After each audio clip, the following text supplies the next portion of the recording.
Izibalo zakamuva zobugebengu ziveza ukuthi isifundazwe KwaZulu-Natal sihamba phambili ngezinga lokubulawa kwabantu. uNtuli uhlabe ikhwele lokubuyisana emphakathini ukunqanda izigameko zokubulawa kwabantu. Lesi sifundazwe njengoba sibe nezigameko eziningi nazi nani ezedlule nemphefumulo ngenxa yokungaboni ngasolinye elomphakathi.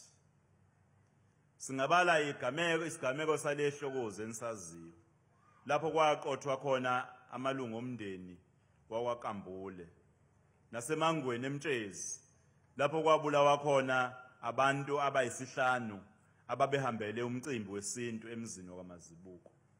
Ngenza nje izibonelo ngokubili kuphela kodwa la ikhingcetshwayo nalapha eMlalazi niyazi ukuthi bangakanani abantu abalahlekelwe imphefumulo yabo ngenxa yongakubikho kokubekezelelana nanokuthobelana. Inqubo yokupholisa amanxeba omlando ihambisana nenkululeko yezomnotho. Ngaphandle kokuvikelwa komnotho kanye nokuvula amathuba, ukubuyisana kwangempela kuhlale kungenakwenzeka. Sikhathazekile ngeningi labantu besifazane abahlezi emakhaya bengenayo indlela yokuphilisa imindeni yabo. uNtuli uthi babeke eqhulwini abantu besifundazwe ekutheni bahlomule emnothweni.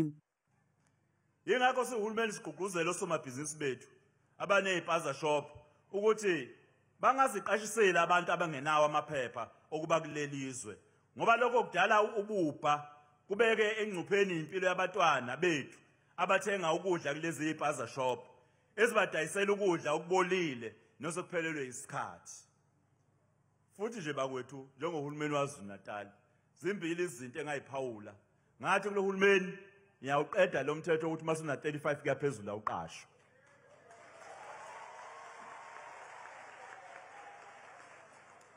Ngase ngithi okwesibili ipaza shop lezi eziphethwe labo kufika abangenamvume ayibuyile kubanikazi babo balapha bese basiza thina njengohulumeni. uNtuli unxuse zonke izinhlaka ukuba zisebenzisane nohulumeni ukulwisana nobugebengu nokuhlukunyezwa kwabantu besifazane nezingane.